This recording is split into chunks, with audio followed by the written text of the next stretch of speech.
Ouais, je suis très heureux d'être là avec vous ce soir. Car qu'est-ce qu'il y a de plus beau que de se connecter? Je crois que nos plus belles heures, nos plus belles minutes, c'est quand on se sent connecté, n'est-ce pas? Alors longtemps, peut-être comme moi, vous vous êtes senti connecté à certaines choses, à certaines personnes. Et notamment quand vous partagiez les mêmes avis sur certaines choses, ou les mêmes activités, les mêmes goûts esthétiques, peut-être même les mêmes goûts amoureux, les mêmes sensualités. Mais ici, on va partager une connexion qui est beaucoup plus facile, beaucoup plus profonde encore, que toutes ces connexions qui se font parfois naturellement entre deux personnes, entre deux organismes corps-mental. Parce que la facilité des connexions qu'on a se fait souvent parce qu'on dit oui à certaines choses et non à d'autres. Mais ici, nous allons évoquer ce qui en nous, célébrer ce qui en nous dit oui tout le temps, qui donc peut se connecter tout le temps, à chaque heure, en tout lieu, quelles que soient nos croyances. Nous pouvons avoir des avis, des opinions politiques complètement opposées, des goûts esthétiques complètement divergents. Certains peuvent aimer certaines situations, certaines expériences que d'autres abhorrent. Nous pouvons être attirés l'un par l'autre et l'autre pas par l'un. Et pourtant, il peut y avoir cette connexion, cet amour. Parce qu'il ne dépend pas de ce que l'on croit, ça ne dépend pas de ce que l'on fait, ça ne dépend pas de notre âge, de notre identité, de notre origine nationale, de notre genre, de quoi que ce soit. Et cette connexion-là, elle est profondément unifiante. Elle se fait naturellement quand nous cessons de préférer ceci à cela. Quand simplement nous permettons à l'expérience d'être exactement ce qu'elle est. Et par expérience, j'entends les pensées. Quand nous laissons l'imaginaire, les pensées être exactement ce qu'elles sont, sans vouloir les changer, même d'un iota, alors il y a cette connexion que j'évoque là, que vous pouvez sentir là en chacun. Quand on cesse de résister à un état d'être qui est là, un état du corps, un état vibratoire, un état émotionnel. Quand on cesse de vouloir que les émotions qui sont là, ou les sensations, ou la douleur qui est là, soient changées, disparaissent, quand on cesse de vouloir que les choses soient différentes de ce qu'elles sont, au niveau sensoriel, tactile, émotionnel, alors immédiatement, il y a cette connexion profonde.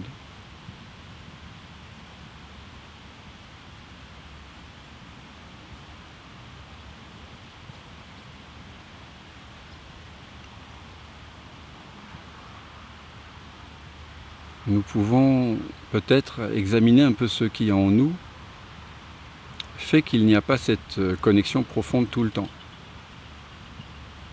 C'est tout simplement parce que il y a des moments où ça dit non. Ça dit non à ce qui est. Il y a une résistance à ce qui est. Et de quoi est faite finalement cette résistance à ce qui est, qui donne lieu à ce qu'on nomme la souffrance psychologique? De quoi est faite cette résistance, sinon de simples pensées, qui semblent peut-être parfois un peu récurrentes, mais qui lorsqu'elles sont crues, c'est-à-dire que on leur accorde un intérêt particulier, une préférence, qu'on est sérieux à propos de cette ou ces pensées-ci, alors ça devient des croyances et ça occasionne immédiatement une résistance corporelle, une contraction dans le corps, une lourdeur. Chacun peut expérimenter cette contraction sous forme de contraction dans les épaules, un léger mal de tête, un resserrement dans la poitrine, un sentiment d'étouffement dans la gorge, une accélération du cœur, une fébrilité générale, de tremblement, de contraction dans le ventre. La peur est souvent dans le ventre. Mais qu'importe, chacun d'entre nous avons une façon différente d'exprimer au niveau corporel le fait de résister à ce qui est. Ce qui est important, c'est d'en être conscient, c'est de le constater, c'est d'être honnête. C'est vraiment l'ingrédient que nous partageons tous ici, c'est d'être honnête avec ce que l'on ressent, avec ce que l'on sent. Parce que parfois on dit oui, j'accepte tout ce qui est, et puis finalement j'essaie d'accepter, mais finalement je sens toujours de la souffrance. Alors c'est qu'on n'accepte pas tout ce qui est. Et si l'on dit qu'on accepte tout, mais qu'on sent de l'ennui, ou qu'on sent une impatience, alors ce n'est pas ça, l'acceptation profonde. C'est que de façon inconsciente, même si en avant-plan il y a un oui, une tentative de dire oui, au fond de nous il y a quelque chose qui dit non. Il y a une zone d'ombre, il y a un angle mort, il y a quelque chose qui résiste. Et pour se connecter à cet essentiel que nous sommes, il est bon de redevenir conscient des moindres résistances que nous pouvons avoir. Et vraiment de sentir si il n'y a pas en nous quelque attente.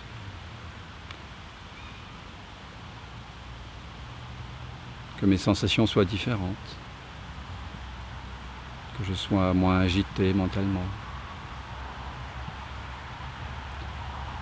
Que mon expérience de vie soit différente de ce qu'elle est.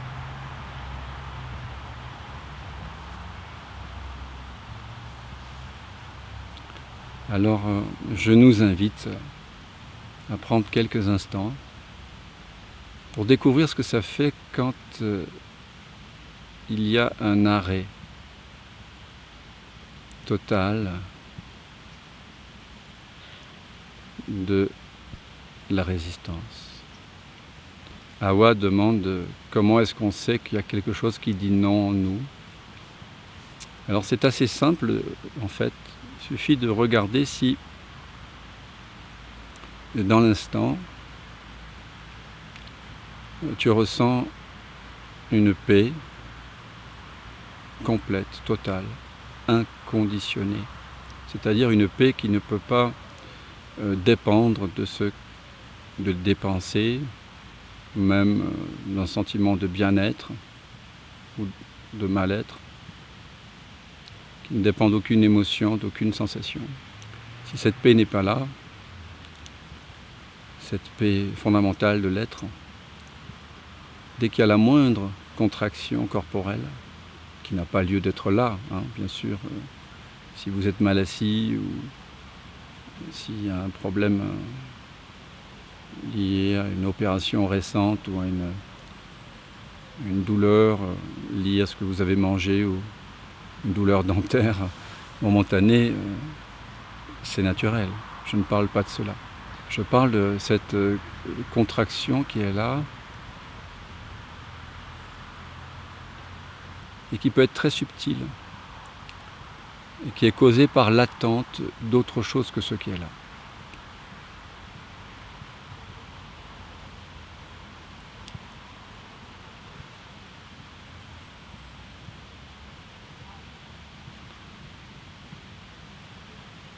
alors est-ce qu'on peut accueillir ce qui en nous dit non? Finalement, c'est ça à quoi on s'invite ici. Parce que ce qui dit non en nous résulte d'un faire. C'est quelque chose que l'on fait. Alors on ne le fait pas sciemment, on ne le fait pas toujours consciemment, on le fait de façon automatique, de façon inconsciente, on pourrait dire. Et justement, ce que nous partageons ici, entre autres, c'est de redevenir conscient, éclairer tout ce qui n'est, toutes ces zones en nous qui semblent fonctionner de façon conditionnée, automatique. Être conscient de tout ce qui en nous voudrait se distraire, voudrait être ailleurs.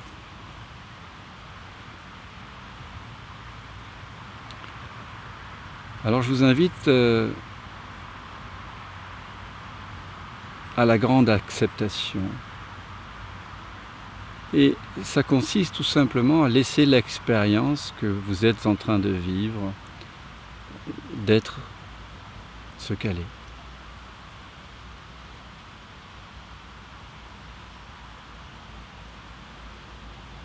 Et donc que vous bougiez ou pas, que vous ayez les yeux fermés ou ouverts, que vous soyez assis ou allongé, dans le noir ou dans la lumière, qu'importe, c'est juste ce qui est. Permettez juste à l'expérience du corps, de l'assise, de la position, d'être ce qu'elle est en cet instant. Et si vous voulez changer de place, pour être plus confortable, c'est très exactement ce qui a lieu, c'est ce qui est. Vous permettez ce changement d'avoir lieu. Vous pensez à ce à quoi vous êtes en train de penser. Et comment faire autrement? Comment penser à autre chose que ce à quoi nous sommes déjà en train de penser? Nous ne le pouvons pas. Mais une grande partie de notre vie, durant, nous avons fait comme si nous pouvions ou devions changer les pensées, changer les sensations. Et là, nous nous invitons à laisser l'expérience être exactement telle qu'elle est. Et donc, nous pensons à ce à quoi nous sommes déjà en train de penser. Nous faisons ce que nous sommes en train de faire.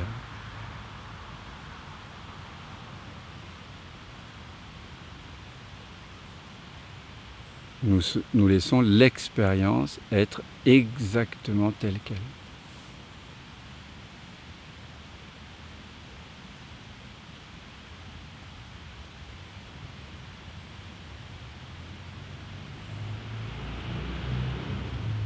Nous laissons les sons qui sont là, dans l'environnement proche ou éloigné, ou ceux du corps, être exactement ce qu'ils sont.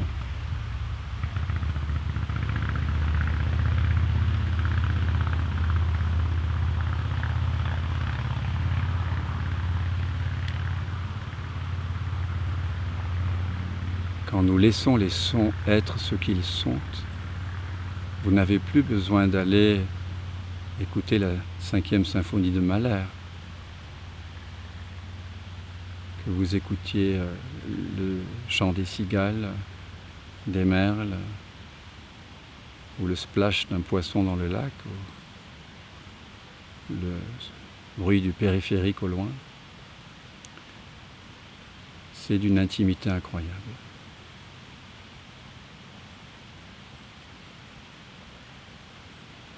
Tout simplement parce que vous ne cherchez plus à changer l'expérience qui est là. Et vous ne cherchez plus à chercher l'expérience parce que vous avez compris que c'est impossible.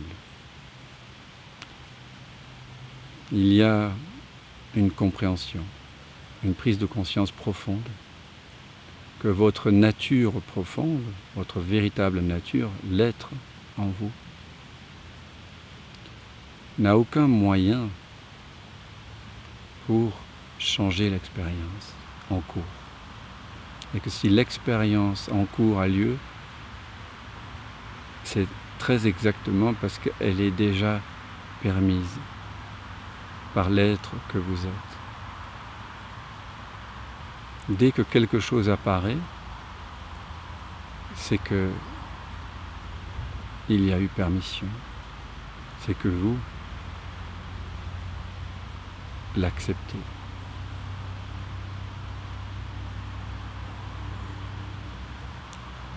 Et donc je vous invite pendant quelques instants à savourer le fait de simplement penser à ce à quoi vous êtes déjà en train de penser,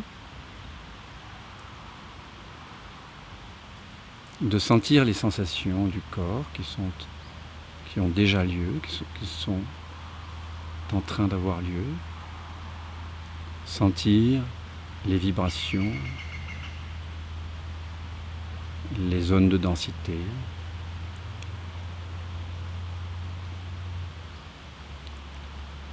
les pointes de douleur s'il y en a, l'état émotionnel qui est présent, tel qu'il est, sans vouloir le changer. C'est trop d'efforts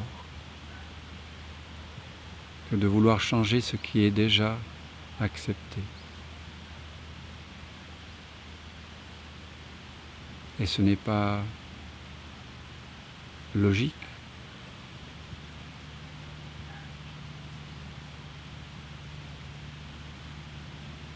Donc vous laissez les pensées être, les sensations être, les sons, les odeurs, les goûts, les couleurs, si les yeux sont ouverts, être tels qu'ils sont. Vous permettez au film d'apparaître très exactement comme il est. Comme lorsque vous êtes assis au cinéma, tranquillement installé dans votre fauteuil, et que vous ne cherchez pas à... Et pour cause, parce que vous savez que le film a déjà été tourné, il est déjà dans la boîte, donc vous ne cherchez pas à le changer. Vous pouvez être ému, touché, il peut y avoir des émotions qui naissent, des pensées qui naissent, mais vous ne cherchez pas ni à changer le film, ni à changer le film des pensées, ni à changer le film des sensations, émotions du corps. Donc je vous invite pendant quelques minutes à demeurer en silence et de simplement permettre à tout ce qui apparaît d'apparaître.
Que se passe-t-il lorsque nous permettons à l'expérience d'être ce qu'elle est?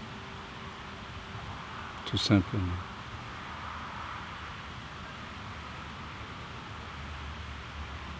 Nous pensons à ce à quoi nous sommes en train de penser.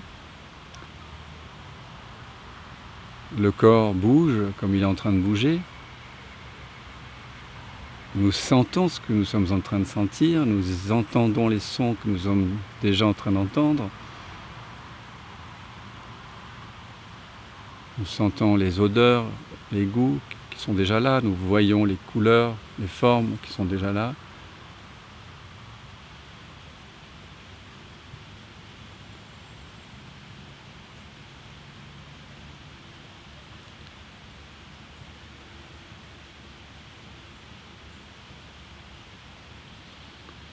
Vous comprenez, quand vous entendez l'enseignement suivant, il n'y a rien à faire. Vous comprenez que finalement, tout l'enseignement non-duel, c'est une invitation à arrêter de surajouter quelque chose dans l'expérience présente.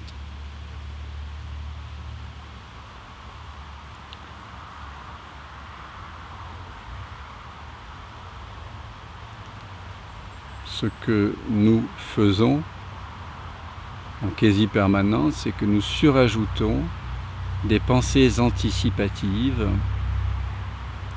ou des pensées récapitulatives et nous imaginons que l'expérience que nous sommes en train de vivre pourrait ou devrait être différente de ce qu'elle est.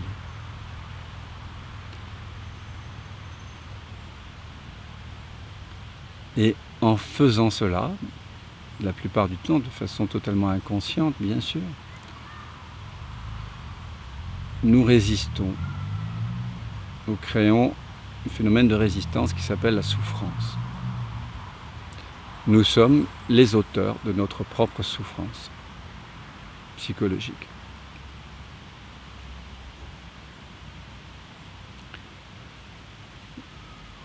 Parfois, la vie nous offre des expériences difficiles, traumatiques. Nous tombons malades, nous découvrons à chaque âge de la vie des restrictions ou des handicaps, ou autour de nous, il y a des gens qui tombent malades, des amis ou des proches qui meurent. Il y a la peur de la faillite financière, la peur du manque matériel.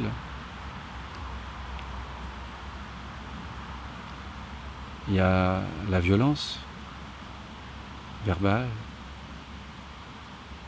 physique, sexuelle, les abus. Il y a toutes sortes d'expériences dans la vie. Certaines sont agréables, d'autres désagréables. Certaines sont très traumatiques, d'autres sont extatiques. La plupart sont neutres. Mais toujours est-il que, quoi que nous vivions, il n'est pas nécessaire de surajouter l'idée saugrenue que ce qui a lieu en cet instant ne devrait pas être. Car ce n'est tout simplement pas possible. Cela ne signifie bien sûr pas que le corps et la pensée doivent rester passives devant des situations d'abus ou des situations chaotiques, de conflits, de guerre, etc. Non, le corps et le mental feront ce qu'ils ont à faire. Mais ce que nous sommes vraiment,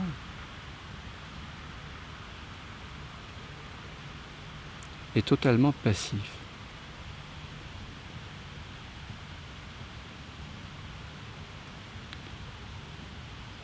Et quand vous réalisez cela, cette absolue passivité au cœur de l'activité, cette radicale permanence au sein de l'impermanence, l'immuabilité de notre être au cœur de ce qui change, au cœur du tumulte,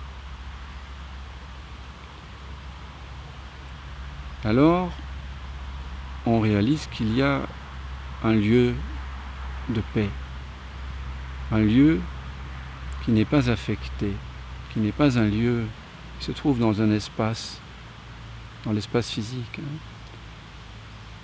C'est notre véritable nature, ici, maintenant, toujours présente. Et dans laquelle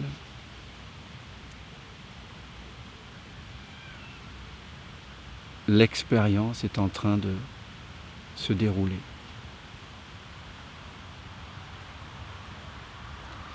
Et nous découvrons que l'être que nous sommes, dans laquelle l'expérience est en train de se dérouler, par lequel l'expérience qui est en train de se dérouler est connue, est aussi ultimement ce dont l'expérience est faite.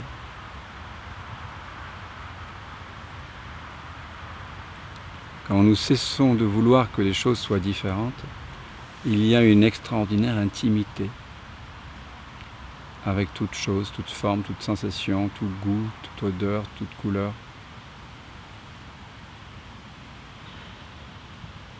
On peut appeler cette intimité, qui résulte de l'évidence de la non-séparation, amour. Et c'est ça que nous cherchons tous. Nous cherchons l'amour, nous cherchons cette intimité dans l'expérience.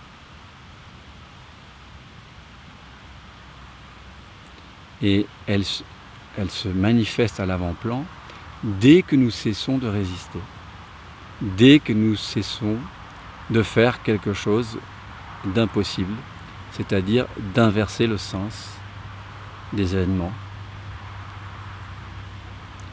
dès que l'on cesse de résister à une émotion qui est là, dès que l'on cesse de résister à ce qui est. Il y a cette intimité qui est là. Et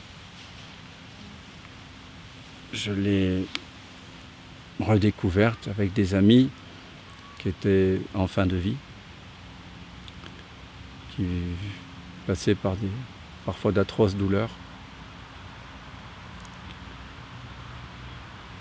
Et il est possible de sentir cette intimité aux heures les plus difficiles de notre vie. Il suffit simplement de ne pas résister à l'expérience.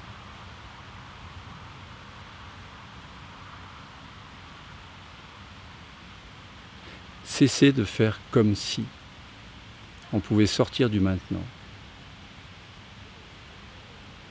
Arrêter ce jeu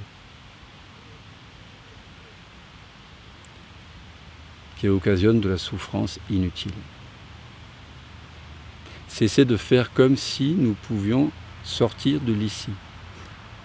Non, nous ne le pouvons pas. Tout a lieu ici maintenant, depuis toujours. Et tu es cet ici maintenant. Et c'est vraiment ça que l'on partage ce soir ensemble, c'est que nous sommes cette présence de la conscience, ici maintenant, dans laquelle tout le film, le corps, le mental, les pensées, les émotions, le monde, tout l'univers apparaît et disparaît, par lequel tout l'univers est connu, et ultimement ce dont l'univers est fait.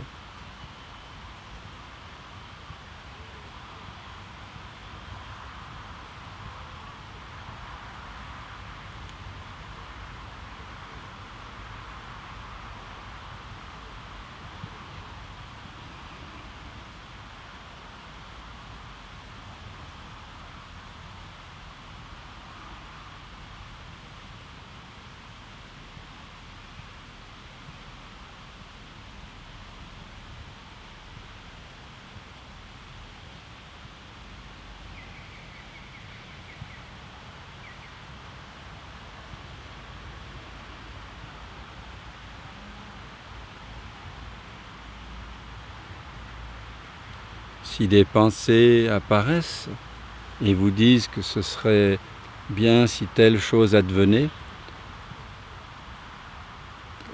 laissez-les apparaître, comme de simples apparitions, disparitions en vous, par qui elles sont connues, ces pensées, et dont elles sont faites. Car même lorsqu'une pensée arrive et nous dit « ce serait quand même bien si seulement telle et telle chose advenait »,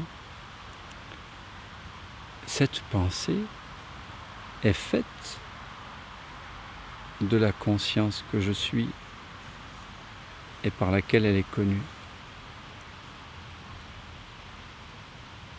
Toutes les pensées qui apparaissent en cet instant sont comme les vagues à la surface de l'océan. Ce que je suis, ce que vous êtes, ce que je hais, ce que nous sommes essentiellement, cette présence consciente, c'est le fond de l'océan, sans mouvement, conscience sans mouvement. À la surface, des minuscules vagues naissent et meurent. Ce sont les pensées, l'imaginaire, les remémorations, les anticipations. Mais chacune de ces vagues est faite de la même eau que celle que je suis. Chacune des pensées est faite de la même conscience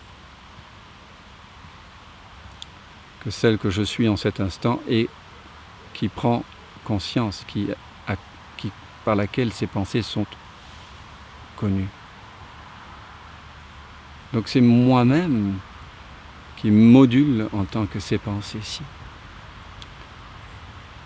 La danse des pensées, c'est moi qui m'exprime momentanément comme ça, qui prend forme.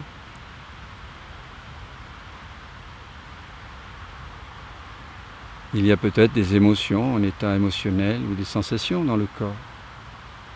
Peut-être des sensations désagréables. Mais toutes ces sensations ou émotions sont comme des courants dans l'océan.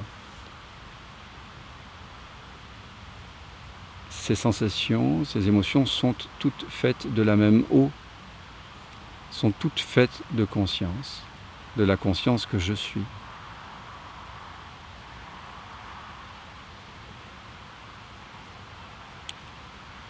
Donc non seulement vous connaissez les émotions, les sensations qui sont présentes là, les vibrations du corps,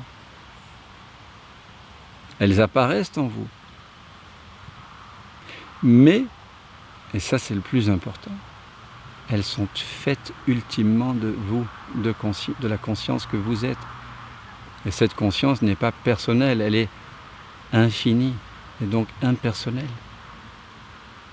C'est la même conscience en toi, en moi, en nous tous, en tous les êtres, en toutes les formes. Nos pensées sont peut-être différentes, bien sûr. Nos sensations sont différentes, nos perceptions auditives, gustatives, olfactives, sonores, visuelles sont différentes. Mais l'espace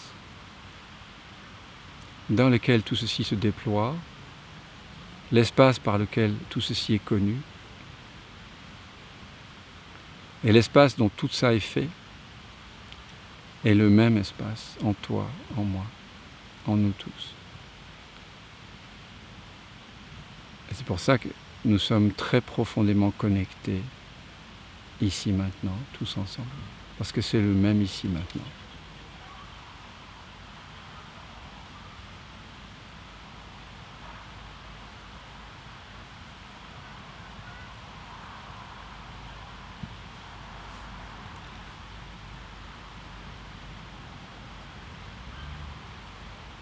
Et quand vous reconnaissez que vous êtes cette conscience que vous vous sentez être,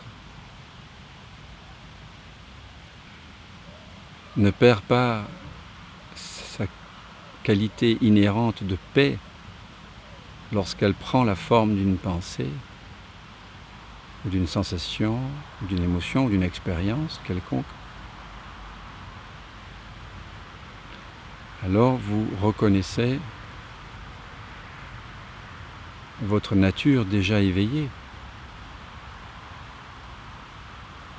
Parce qu'il en a toujours été ainsi. Vous avez toujours été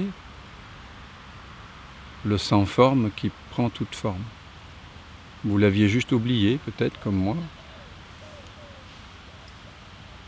Mais cette connaissance, cette reconnaissance est disponible. Maintenant. Ici.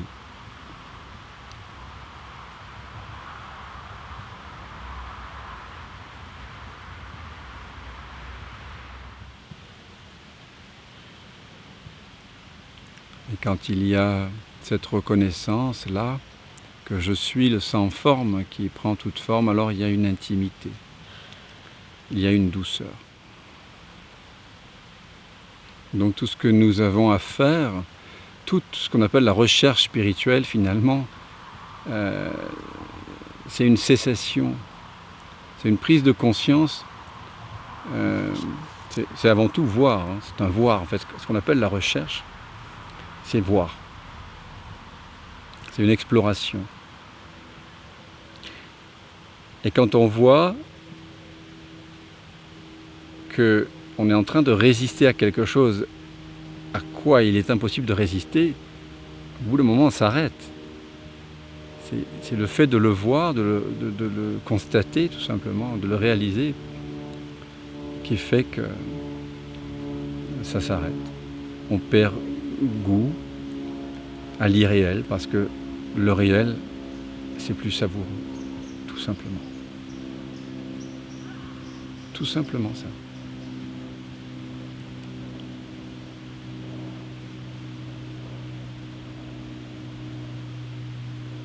La vérité n'est pas douloureuse, elle est douce, elle est bonne.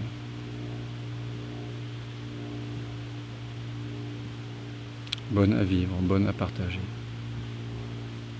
Ce qui est douloureux, c'est de se couper du senti, se couper des émotions, se couper de la vie. Attendre.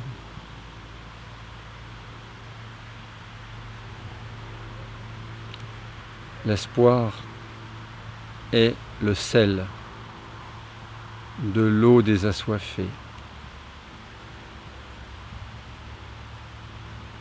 Quand tu espères, tu désespères.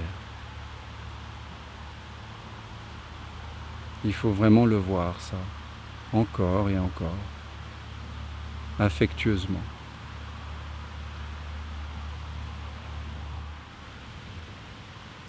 Dès que c'est vu, il y a un soulagement. Parce que tous les nœuds énergétiques dans le corps qui étaient là pour soutenir l'espoir, qui est une tension vers quelque chose qui n'est pas, se dissolvent. Donc si vous voulez la paix, si on veut la paix véritablement, cessons d'espérer, cessons d'attendre, cessons de demander, cessons de se plaindre. Et bien sûr, cette cessation vient du fait que l'on reconnaît que c'est faux.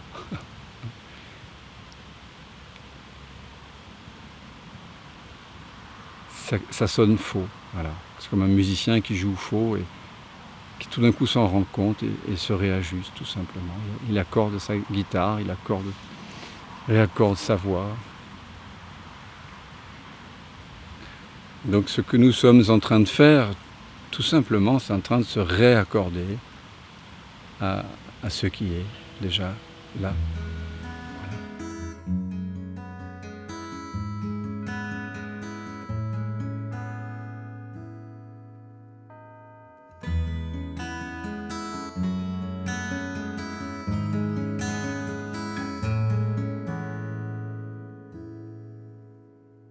Présence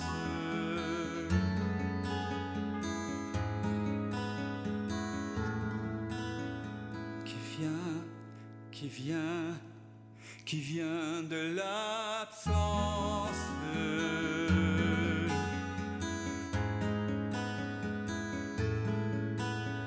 Qui se rêve présent, s'il donne naissance à ce grand rêve qu'est l'univers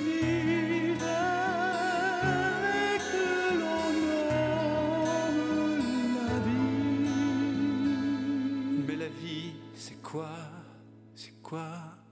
La vie n'est que danse, évidence de l'unique présence. Et tout prend naissance en toi qui jamais ne commence.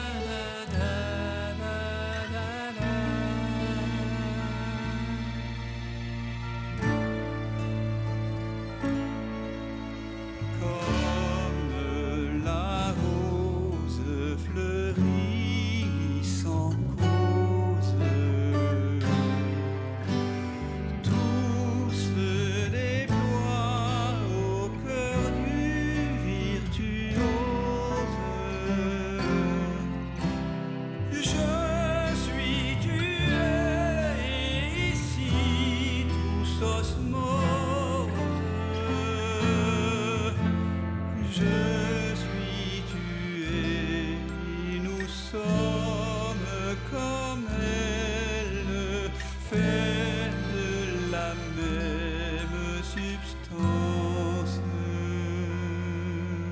Présence, c'est vraiment maintenant que ça commence. Je m'émerveille en ce silence. Tout naît, tout meurt dans la présence.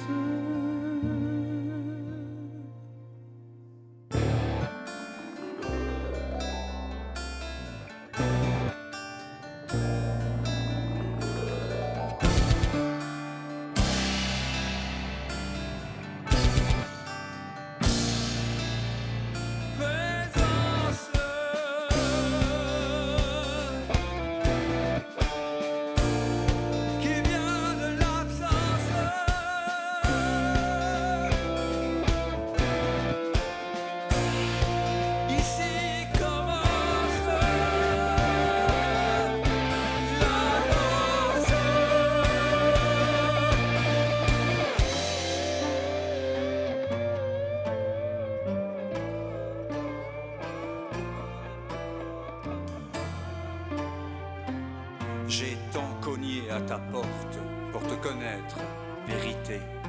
J'ai frôlé folie, j'ai cogné jusqu'au sang.